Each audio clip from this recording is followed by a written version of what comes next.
I am Vivek. This is part 6 of chapter electricity of class 10. In this class, we will learn about the factors affecting resistance and resistivity.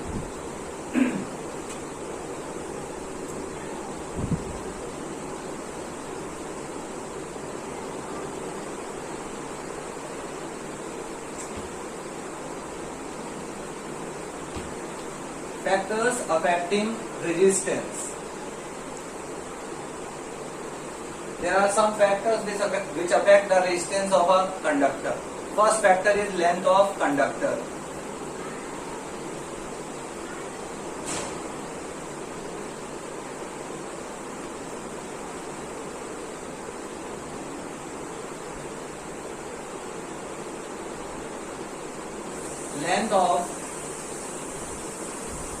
Resistance of conductor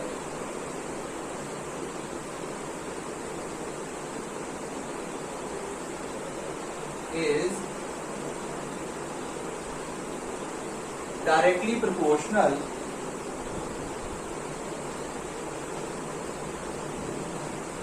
to its length.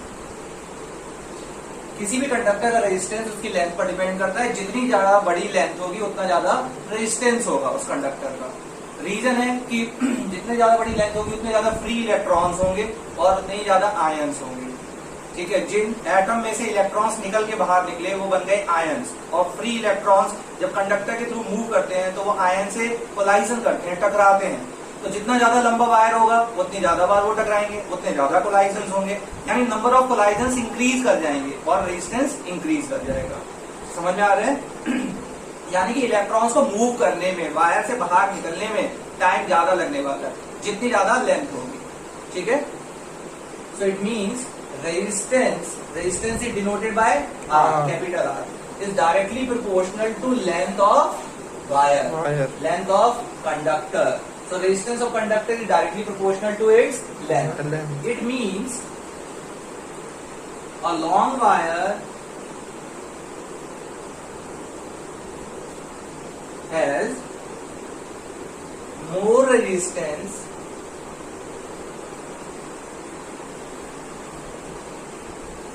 than the short wire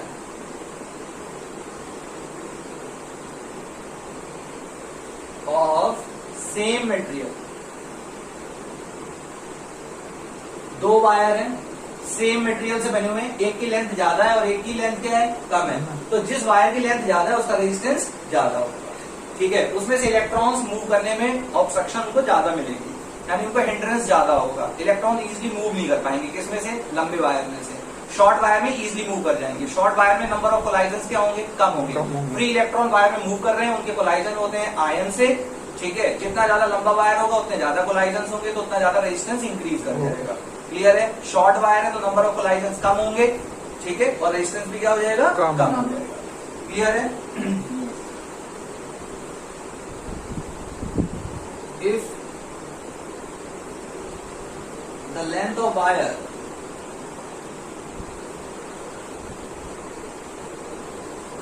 get doubled, अगर मैं किसी wire की length को double कर दूं, then resistance will be double, will also get doubled. तो resistance भी double हो जाएगा. क्लियर है? ये फर्स्ट फैक्टर था. ठीक है, समझ में आ गया? क्लियर? आगे देखिए. Second, area of cross section of conductor.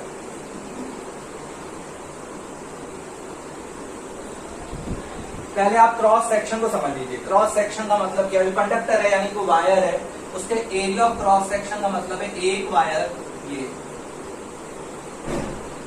और एक वायर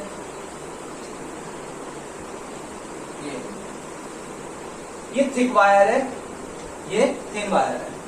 क्लियर है? जो थिक वायर है उसका एरिया ऑफ क्रॉस सेक्शन देखिए, ये एरिया है जो आपको एंड में दिख रहे हैं. क्लियर है? सर. और ये थिन वायर का एरिया है. तो थिक वायर का एरिया क्या है, ज्यादा है। क्लियर है। अगर मान लो ये पाइप है जिसमें से पानी निकलना है, एक मोटा पाइप है और एक पतला पाइप है, किसमें से ज्यादा पानी निकलेगा, मोटे वाले पाइप में से निकलेगा। इसी तरीके से अगर कोई कंडक्टर है और उसका क्रॉस सेक्शन का एरिया ज्यादा बड़ा है, यानी वो थिक है, क्रॉस सेक्शन का एरिया ज्यादा है, तो इलेक्ट्रॉन इजिली मूव करेंगे, यानी नंबर ऑफ इलेक्ट्रॉन इजिली क्या कर जाएंगे, उसमें से मूव कर पाएंगे, बाहर निकल पाएंगे, क्योंकि वहां पे एरिया क्या है, ज्यादा है। समझ में आ गया? क्लियर है। और फ्री इलेक्ट्रॉन का अगर मूवमेंट इंक्रीज कर जाएगा तो इसका मतलब क्या है, रेजिस्टेंस क्या कर जाएगा, डिक्रीज कर जाएगा। क्लियर? नहीं समझ में आया? ठीक है। पतले पाइप में से पानी बहुत कम बाहर निकल पाएगा, मोटे पाइप में से इजीली पानी निकल जाएगा। इसी तरीके से एक मोटा वायर है, उसमें से electron, free electron easily move कर जाएंगे। ठीक है। और जो थिन वायर है उसमें इजीली मूव नहीं कर पाएंगे। क्लियर है। तो इसके साफ समझ में आता है कि थिन वायर का रेजिस्टेंस क्या है, ज्यादा, तो वो फ्री इलेक्ट्रॉन को मूव नहीं करने दे रहा, लेकिन थिक वायर का रेजिस्टेंस क्या है, कम है। तो एरिया ऑफ क्रॉस सेक्शन से कैसा रिलेशन रेजिस्टेंस का, अगर एरिया इंक्रीज कर दो तो रेजिस्टेंस क्या हो जाता है, डिक्रीज हो जाता है। क्लियर है। तो ये इनवर्स रिलेशन है, उल्टा रिलेशन है। If we increases the area then resistance will decrease, if we decreases the area then resistance will increase. Clear है, समझ में आ गया? ऐसे ही आप वहां पर भी समझ सकते हैं, फर्स्ट पॉइंट को समझ सकते हैं। एक लंबा पाइप है, ये इतना लंबा, और एक छोटा पाइप है, और दोनों का area of cross section same है।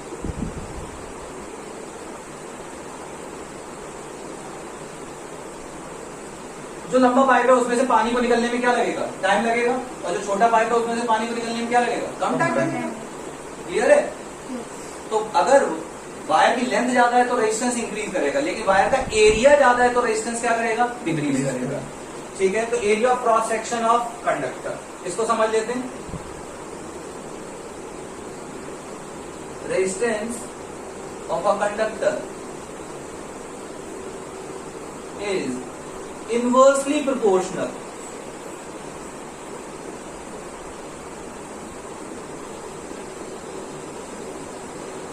to its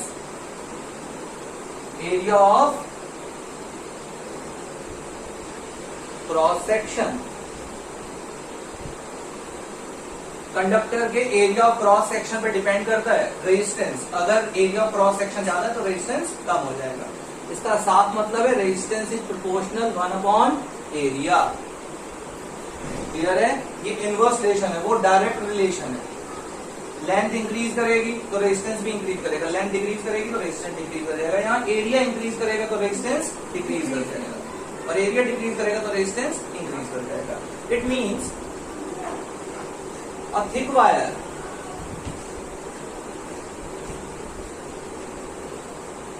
offers less resistance than a thin wire।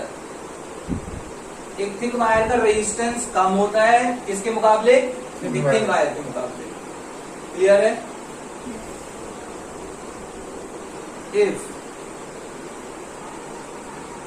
Area of cross section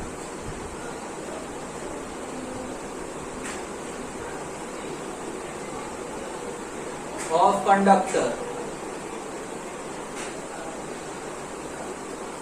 is doubled, then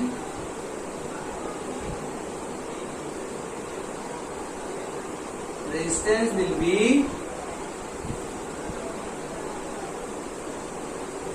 halved। अगर एरिया डबल कर दो तो रेजिस्टेंस आधा हो जाता है। क्लियर है, क्योंकि इनवर्स रिलेशन है। एरिया ट्वाइस होगा तो रेजिस्टेंस हाफ होगा। क्लियर है। कुछ पूछना है इस बारे में? चलिए, ये दो फैक्टर अभी आपको समझ में आए होंगे। ठीक है। थर्ड फैक्टर है नेचर ऑफ मटेरियल। दो फैक्टर क्लियर है।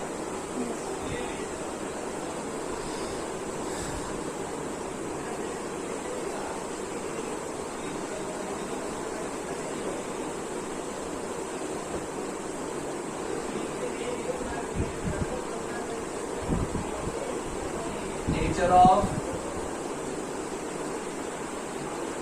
Material.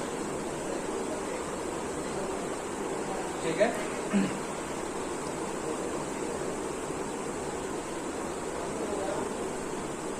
some materials or substances offers less resistance, whereas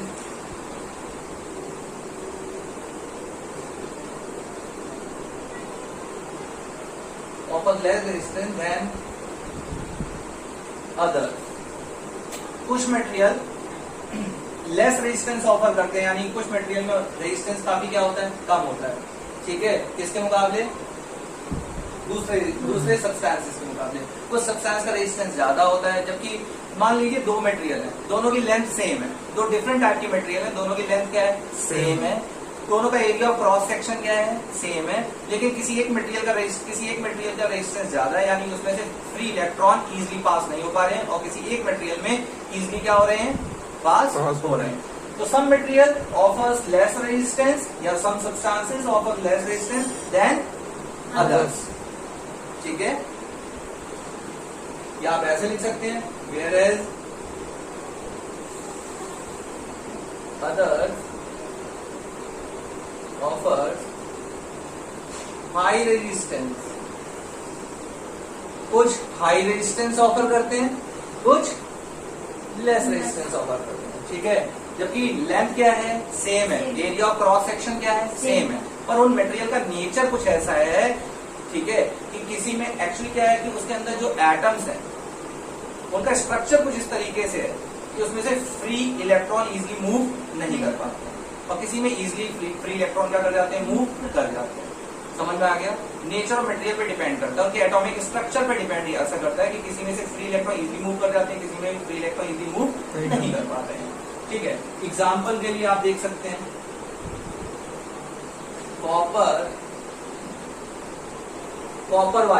copper wire हम इलेक्ट्रिकल फिटिंग्स में यूज करते हैं, इसका मतलब है कि कॉपर में से इजीली इलेक्ट्रॉन्स क्या कर जाते होंगे, मूव कर जाते हैं, ठीक है। मान लो अब आप समझो, एक आपने कॉपर लिया और एक आपने सिल्वर लिया, दोनों की लेंथ क्या है, सेम है, सिल्वर वायर लिया, कॉपर वायर लिया, दोनों की लेंथ सेम है, एरिया ऑफ क्रॉस सेक्शन क्या है, सेम है, लेकिन आप देखोगे सिल्वर में इजीली फ्री इलेक्ट्रॉन पास कर जाते हैं, यानी सिल्वर इजीली इलेक्ट्रिसिटी को पास कर देता है, किसके मुकाबले, कॉपर के मुकाबले, ठीक है। समझ में आ गया। तो इसका साफ मतलब है सिल्वर अच्छा कंडक्टर है इलेक्ट्रिसिटी का, उसमें से फ्री इलेक्ट्रॉन इजीली मूव कर जाते हैं, और कॉपर में सिल्वर के मुकाबले इजीली मूव नहीं कर पाते हैं, लेकिन फिर भी हम इलेक्ट्रिकल फिटिंग्स में कॉपर का यूज करते हैं, क्योंकि सिल्वर की अगर हम इलेक्ट्रिकल फिटिंग करवाएंगे तो बहुत एक्सपेंसिव होगी।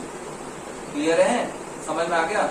और अब आप मेरे को एक बात बताइए, एक लेंथ मैंने ली, एक वुड लिया, जितना लंबा कॉपर वायर है उतना लंबा वुड है, समझ में आ गया। दोनों का एरिया ऑफ क्रॉस सेक्शन भी मैंने सेम कर दिया। अब आप बताइए, अगर मैं इलेक्ट्रिसिटी पास करूं कॉपर में से और इलेक्ट्रिसिटी पास करूं मैं ड्राई वुड में से, किसमें से इलेक्ट्रिसिटी पास हो जाएगी, कॉपर में से पास हो जाएगी। वुड में ऐसी क्या प्रॉब्लम है कि उसमें इलेक्ट्रिसिटी पास नहीं हो रही है, वो कंडक्ट क्यों नहीं कर रही इलेक्ट्रिसिटी, क्योंकि उसका एटॉमिक स्ट्रक्चर ऐसा है, उसमें से फ्री इलेक्ट्रॉन पास नहीं हो सकते।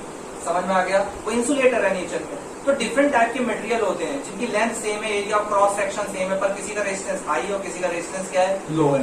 जैसे कॉपर का सिल्वर के मुकाबले रेजिस्टेंस हाई है, सिल्वर का बहुत ही ज्यादा लो है।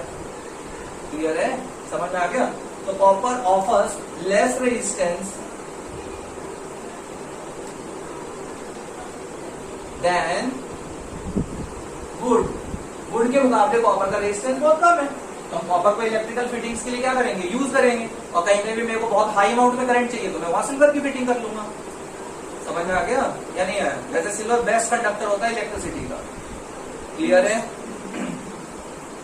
तो नेचर ऑफ मटेरियल समझ में आ गया होगा कि दो डिफरेंट काइंड के मटेरियल हैं, दो डिफरेंट काइंड के सब्सटेंसेस जिनकी लेंथ और एरिया ऑफ क्रॉस सेक्शन क्या है, सेम है, फिर भी उनमें से इक्वल अमाउंट में इलेक्ट्रिसिटी पास नहीं हो रही है। किसी में ज्यादा टाइम लग रहा है और किसी में कम टाइम लग रहा है इलेक्ट्रॉन्स को पास होने के लिए। जिसमें ज्यादा टाइम लग रहा है समझ लीजिए उसका रेजिस्टेंस हाई है, ठीक है, और किसी में कम टाइम लग रहा है तो समझ लीजिए उसका रेजिस्टेंस क्या है, लो है। और जिनमें से इलेक्ट्रिसिटी बिल्कुल पास नहीं हो पा रही है उनका रेजिस्टेंस इनफाइनाइट है। क्या है, इनफाइनाइट। जैसे ये ड्राई वुड है, ड्राई वुड में से इलेक्ट्रिसिटी बिल्कुल पास नहीं हो सकती तो उसका रेजिस्टेंस क्या है, इनफाइनाइट। जैसे आप बात करें सर्किट की, मैंने आपको एक क्लोज सर्किट पढ़ाया था और एक मैंने आपको ओपन सर्किट बताया था। ओपन सर्किट में से इलेक्ट्रिसिटी पास हो सकती है, नहीं, नहीं पास हो सकती। अगर इलेक्ट्रिसिटी पास नहीं हो रही है, कहीं पे सर्किट ब्रेक है, तो इसका मतलब है उसका रेजिस्टेंस क्या है, इनफाइनाइट है, Infinite। उसमें से इलेक्ट्रिसिटी पास हो ही नहीं सकती है। ठीक है,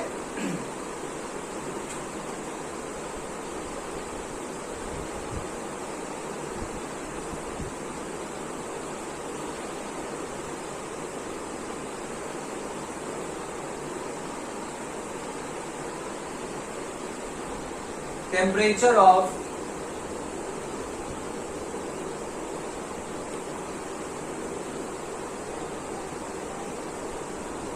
इफेक्ट ऑफ टेम्परेचर, क्लियर है कि अगर हम किसी भी कंडक्टर को कुछ टेम्परेचर प्रोवाइड करते हैं तो हम देखेंगे उसका रेजिस्टेंस इंक्रीज कर रहा है या डिक्रीज कर रहा है। देखते हैं प्योर मेटल्स के केस में हम देखेंगे। ठीक है, in pure metals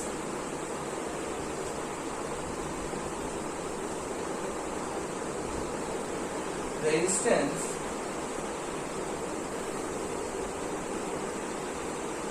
will increases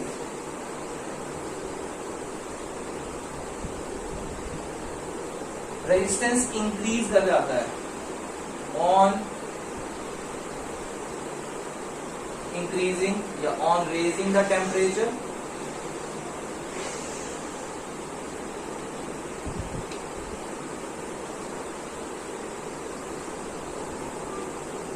and decreases on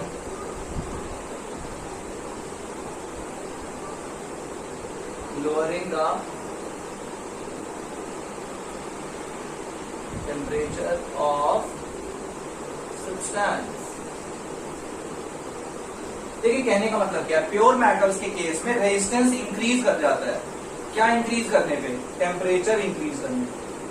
ठीक है, resistance will increases on raising the temperature and decreases on lowering the temperature of substance। उस सब्सटेंस का अगर आप टेम्परेचर कम कर देंगे तो रेजिस्टेंस डिक्रीज हो जाएगा, टेम्परेचर इंक्रीज कर देंगे तो रेजिस्टेंस इंक्रीज हो जाएगा प्योर मेटल्स के केस में। ठीक है, कॉपर वायर है, same length same area of cross section, ऐसे दो वायर लिए, एक का टेम्परेचर हाई और एक का टेम्परेचर क्या है, लो है। तो जिसका टेम्परेचर लो है उसमें फ्री इलेक्ट्रॉन इजीली पास कर जाएंगे, और जिसमें टेम्परेचर हाई है उसमें इलेक्ट्रॉन्स को पास होने में क्या होगा, प्रॉब्लम होगी। सोचो क्यों होगी। देखिए आपको मैंने अच्छे से बताया है कि किसी भी वायर में, वायर जो है या कोई भी कंडक्टर है या कोई भी मैटर है वो एटम से बना होगा। उसको अगर हम कुछ एनर्जी प्रोवाइड कर देते हैं तो उसमें से इलेक्ट्रॉन, फ्री इलेक्ट्रॉन प्रोड्यूस हो जाते हैं। क्या प्रोड्यूस हो गए, फ्री इलेक्ट्रॉन। फिर ये फ्री इलेक्ट्रॉन मूवमेंट करना क्या करते हैं, शुरू करते हैं। ठीक है, जिन एटम में से इलेक्ट्रॉन बाहर निकल के आ गए वो एटम बन गए आयन। क्लियर है, तो एक वायर जिसमें फ्री इलेक्ट्रॉन है और क्या है, आयन। समझ में आ गया।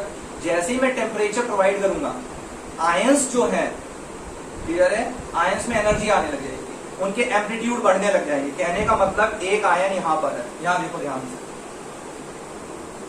ये एक वायर है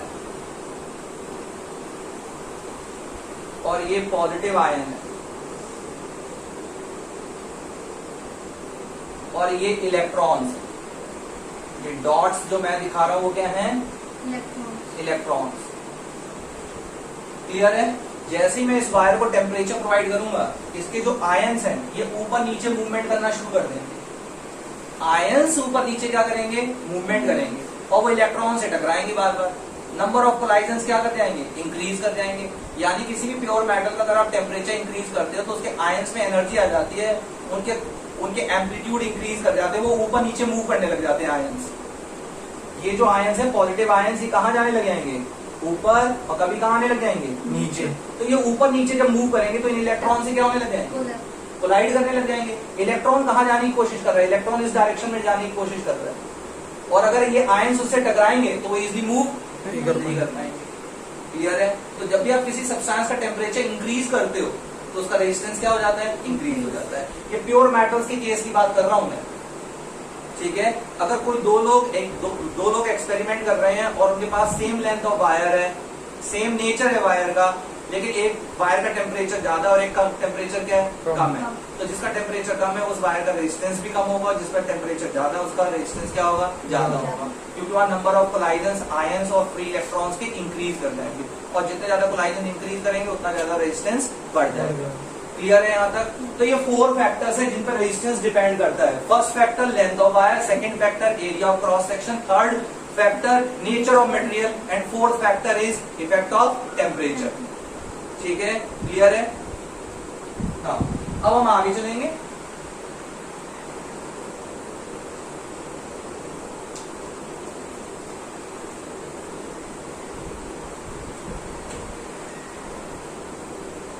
We know that resistance is directly proportional to length.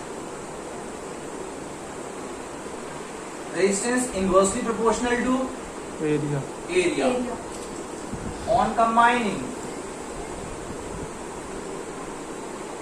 first and second, we get resistance proportional length upon area.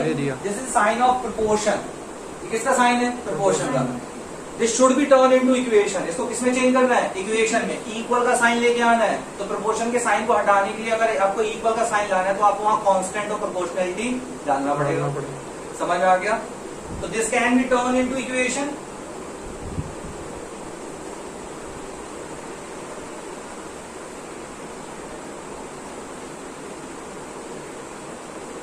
By putting constant, and this constant symbol is this symbol is known as rho। Symbol को क्या कहते हैं? रो। या constant क्या है? Symbol को कहते हैं रो। ठीक है, पुटिंग कांस्टेंट कॉल्ड रेजिस्टिविटी। इसको हम क्या बोलते हैं? रेजिस्टिविटी। और स्पेसिफिक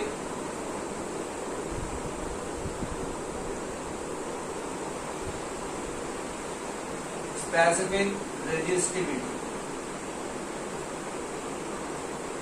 देखिए, इस कांस्टेंट को कहा जाता है रेजिस्टिविटी या स्पेसिफिक रेजिस्टिविटी। इसका सिंबल जो है वो रो।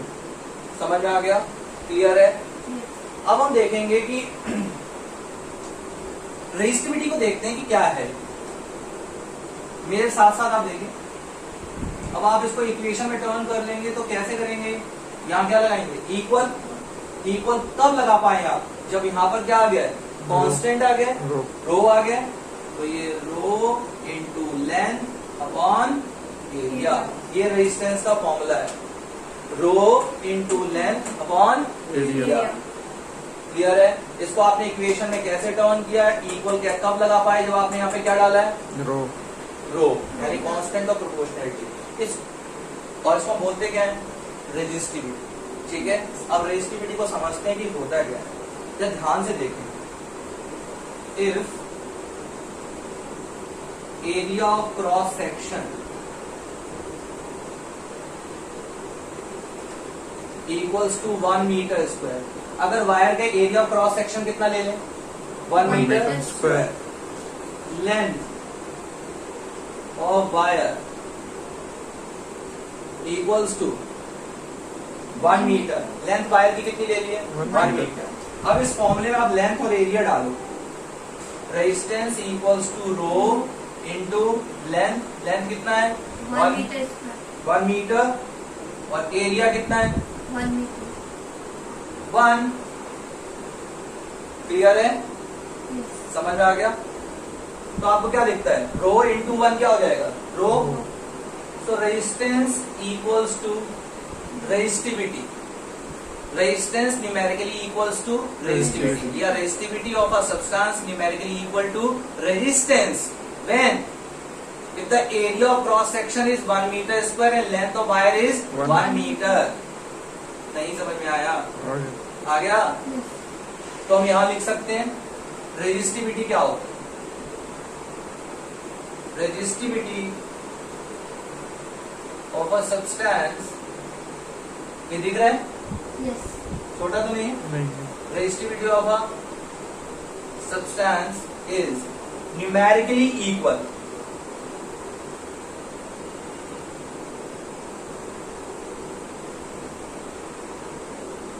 to resistance of substance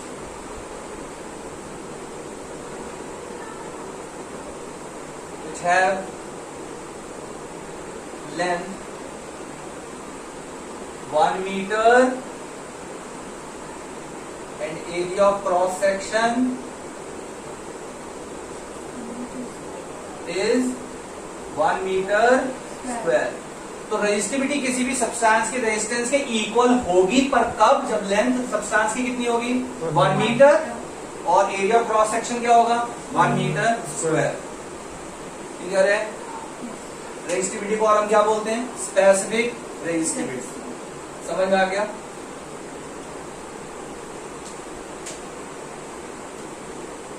ये फॉर्मूला याद रखना है, resistance equals to rho into length upon area. और रेजिस्टिविटी रेजिस्टेंस के इक्वल है कब? जब area of cross section 1 metre square है और लेंथ ऑफ वायर कितना है? 1 मीटर। ठीक है। अब बहुत इंपॉर्टेंट चीज है, उसको समझें। Resistivity of substance does not depend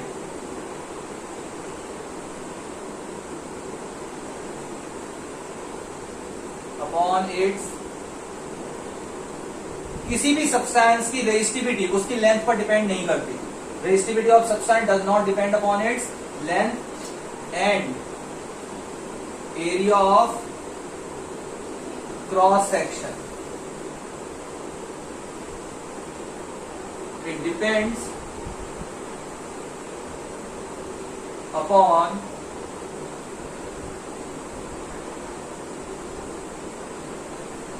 nature of substance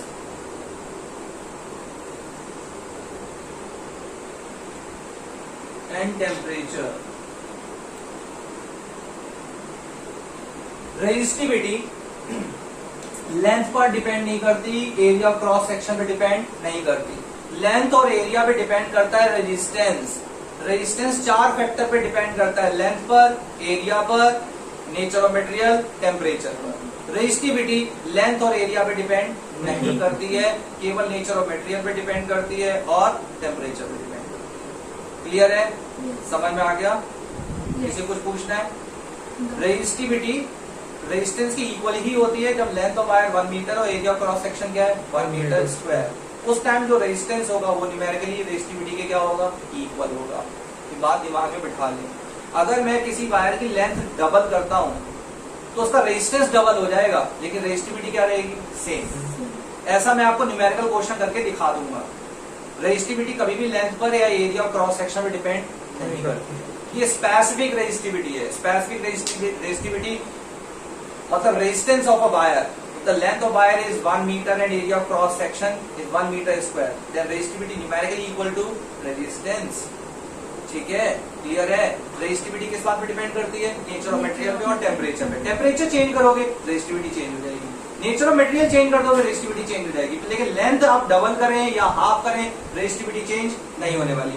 area of cross section आप डबल करते हैं या हाफ करते हैं रेजिस्टिविटी पे कोई इफेक्ट नहीं होगा। आ गया समझ में? क्लियर है?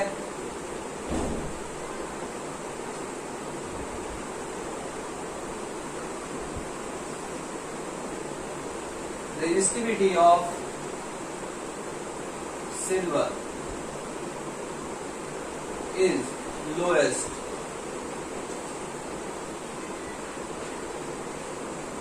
that is 1.6 into 10 raised to power minus 8 ohm metre. Resistivity की ऐसा यूनिट क्या होती है? Ohm metre. कैसे होती है? ध्यान से देखिए, ये भी देखिए।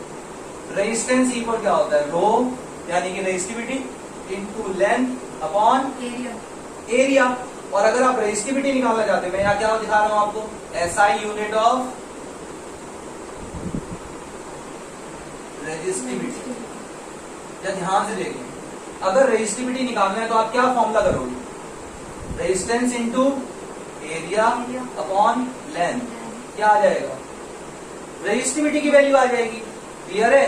अब जरा ध्यान से देखो, रेजिस्टेंस की SI यूनिट क्या होती है? ओमेगा, ओम, सिंबल होता है ओमेगा। SI यूनिट होती है ओम, सिंबल क्या है? ओमेगा। एरिया की SI यूनिट क्या होती है? Metre square. लेंथ की SI यूनिट क्या होती है? मीटर। मीटर से मीटर स्क्वायर कैंसिल हो जाएगा, क्या बचेगा? 1 metre. Metre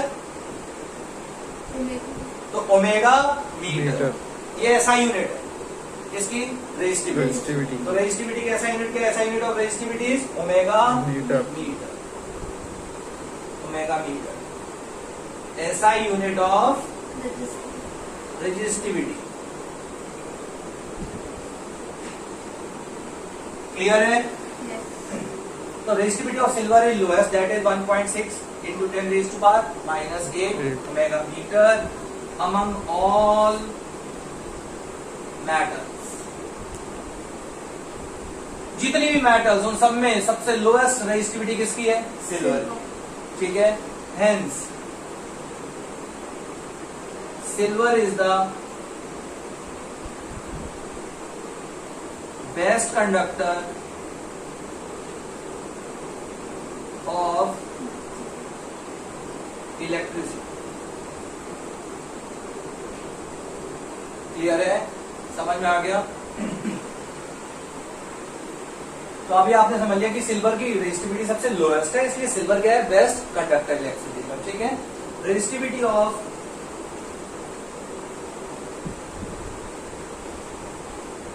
alloys is much more higher than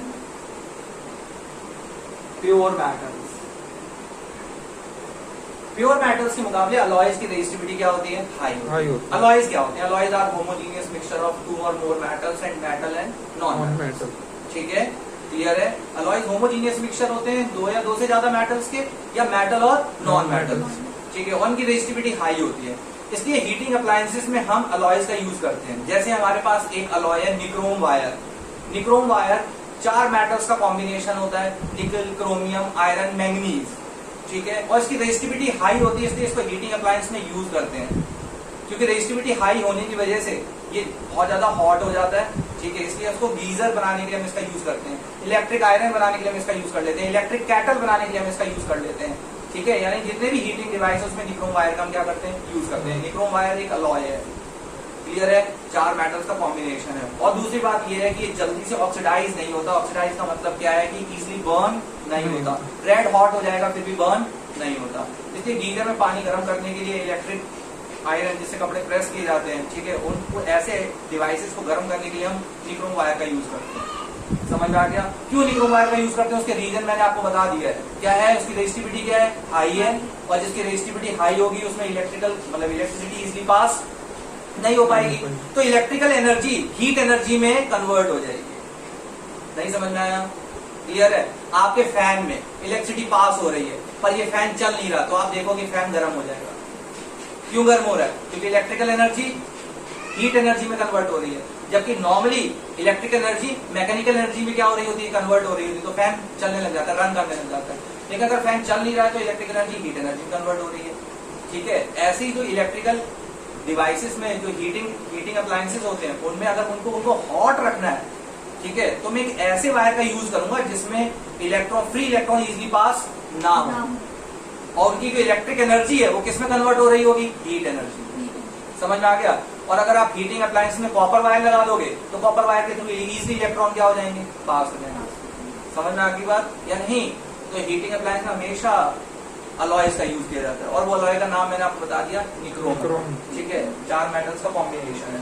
तो ये तीनों बातें समझ में आई होंगी। Resistivity of substance does not depend upon its length. तो रेजिस्टिविटी होती है किसी भी सब्सटेंस से उसकी लेंथ पर डिपेंड नहीं करती, एरिया क्रॉस सेक्शन पे भी डिपेंड नहीं करती। किस बात पे डिपेंड करेगी? नेचर ऑफ सब्सटेंस और टेम्परेचर।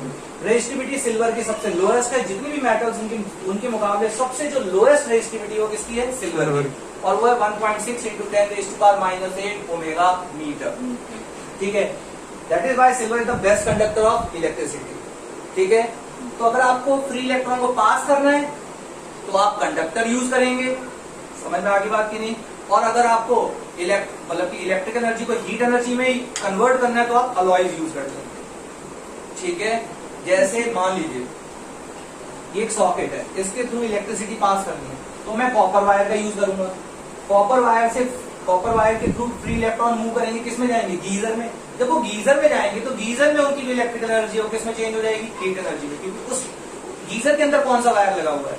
निक्रोम वायर लगा हुआ है, और निक्रोम वायर में से इजिली पास नहीं हो पाएंगे, उनकी मूवमेंट में प्रॉब्लम होने लग जाएगी, तो वो हीट एनर्जी में कन्वर्ट हो जाएगी, इलेक्ट्रिकल एनर्जी। ठीक है, तो गीजर हॉट हो जाएगा। लेकिन गीजर तक आपको इलेक्ट्रॉन पहुंचाने या नहीं पहुंचाने, वो किसके थ्रू पहुंचाओगे? निक्रोम वायर के थ्रू पहुंचाओगे या कॉपर वायर के थ्रू पहुंचाओगे? वो कॉपर वायर के थ्रू। वहां पे मुझे कंडक्टर चाहिए। ठीक है, समझ में आ गया? क्या निक्रोम वायर कंडक्टर नहीं, वो सेमी कंडक्टर है, उसमें इजिली पास नहीं। आ गया समझ में? पक्का? चल अब हम आगे चलते हैं। रेजिस्टिविटी के बेस पर भी आप कंडक्टर, इंसुलेटर और सुपर कंडक्टर की डेफिनेशन दे सकते हैं।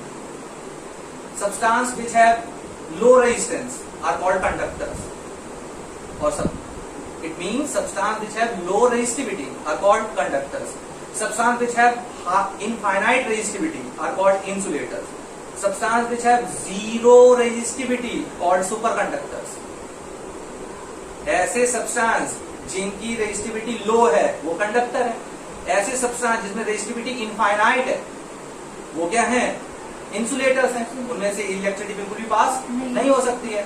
और ऐसे सब्सटेंस जिसमें रेजिस्टिविटी जीरो है, रेजिस्टिविटी क्या हो गई है? जीरो, तो उनके थ्रू इलेक्ट्रॉन इजीली पास हो जाएंगे, बड़ी तेजी से पास होंगे, तो वो होंगे सुपर कंडक्टर्स। क्लियर है? तो रेजिस्टिविटी के बेस पे भी आप कंडक्टर्स, इंसुलेटर और सुपर कंडक्टर की डेफिनेशन दे सकते हैं। तो फिलहाल रेजिस्टिविटी लेंथ और एरिया पे डिपेंड नहीं करती है। रेजिस्टिविटी का फॉर्मूला है resistance into area upon length, और रेजिस्टेंस का फॉर्मूला है resistivity into length upon area. आओ देखें, अभी तक मैंने आपको बताया कि रेजिस्टिविटी लेंथ पर डिपेंड नहीं करती, एरिया पर भी डिपेंड नहीं करती। ठीक है, हम एक दो क्वेश्चन करेंगे जिससे आपको पता चलेगा कि रेजिस्टिविटी कभी भी लेंथ और एरिया पे डिपेंड नहीं करती, ये कांस्टेंट होती है, यानी कि इसकी वैल्यू कभी भी चेंज नहीं होगी। ठीक है, देखिए पहला क्वेश्चन है, a copper wire of length 2 meter and area of cross section is 1.7 into 10 raised to power minus 6 meter square, has a resistance of 2 into 10 raised to power minus 2 ohm. Calculate resistivity of copper. देखिए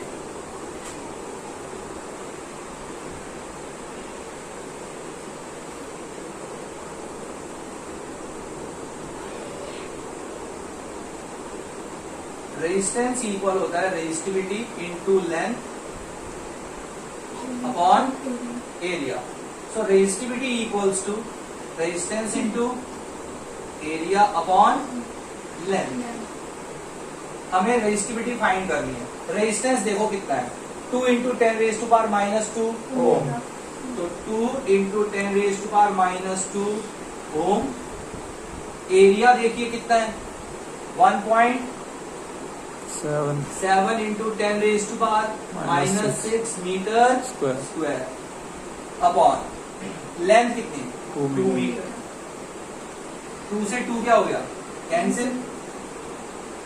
1.7 into 10 पे power minus 2 और 10 पे power minus 6, ये दोनों power base same है तो power क्या हो जाएगी, प्लस हो जाएगी। माइनस 6 माइनस 2 क्या हो जाएगा, minus 8।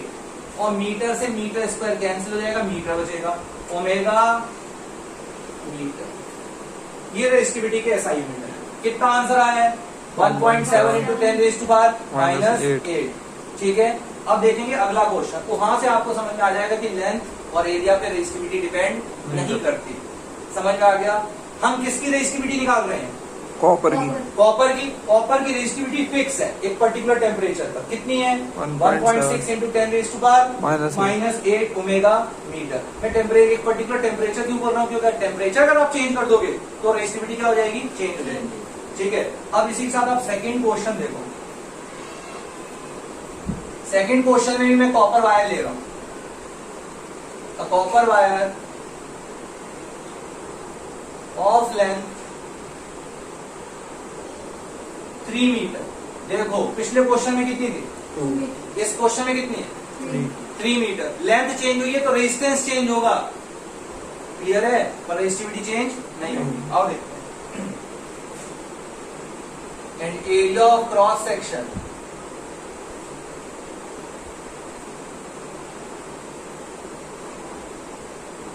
(1.7 into 10 raised to power minus 6 metre square. Area पिछले वाले क्वेश्चन की तरह ही है, सेम है।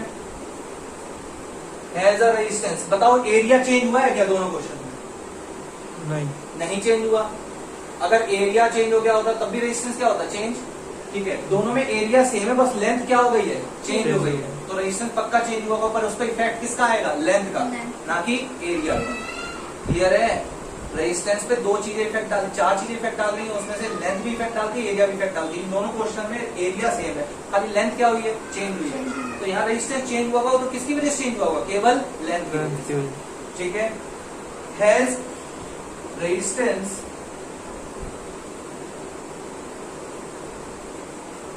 Of 3 into 10 raised to power minus 2 ohm. Calculate resistivity of copper. अब अगेन हमें कॉपर की रेजिस्टिविटी निकालनी है। ठीक है, आओ देखें। Resistance equal resistivity into length upon area. Therefore resistivity equal resistance into area upon length. Resistance बताओ कितना है? 3 into 10 raise to power minus 2 omega metre, sorry omega. Area कितना है बच्चे? 1.7 into 10 raise to power minus 6 metre square. Length है बच्चे 3 metre. Metre से metre square cancel, metre बच गया, 3 से 3 कैंसिल।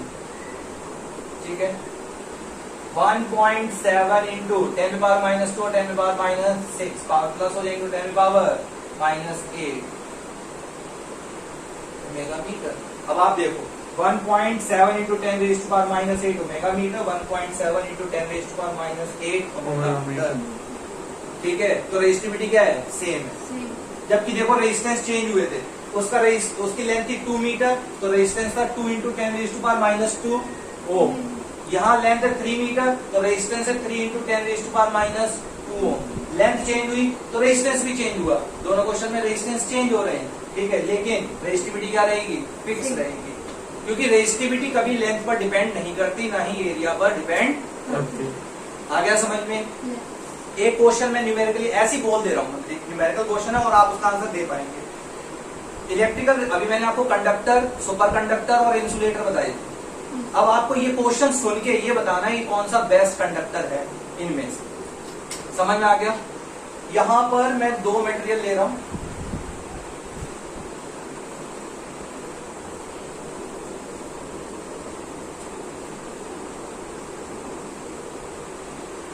बस आपको देख के ही बताना है। रेजिस्टिविटी ऑफ आयरन और रेजिस्टिविटी ऑफ मरकरी।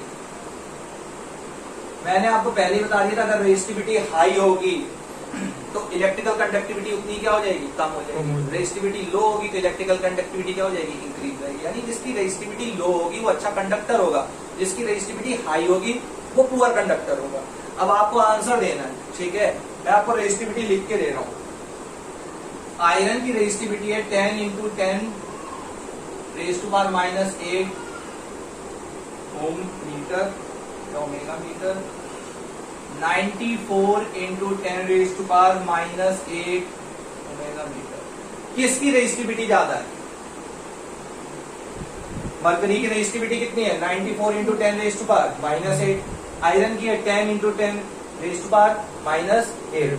तो रेजिस्टिविटी किसकी हाई है? Mercury mercury. की। तो मरकरी पुअर कंडक्टर है। आयरन की रेजिस्टिविटी क्या है? लो है। तो आयरन गुड कंडक्टर। मेरी बात समझ में आ गई? ठीक है, तो यहाँ पर क्वेश्चन था विच इज बेटर कंडक्टर, तो आंसर क्या लिखोगे? Iron. Iron is better conductor than mercury. Mercury. Clear है? समझ में आ गया? सर किसी कुछ पूछना है? सब क्लियर। क्लियर है? तो ये था रेजिस्टिविटी। अब कुछ क्वेश्चन हम रेजिस्टेंस पे करेंगे, ठीक है, वो हम अगली क्लास में करेंगे। Okay tata bye bye, stay connected, stay healthy and be productive.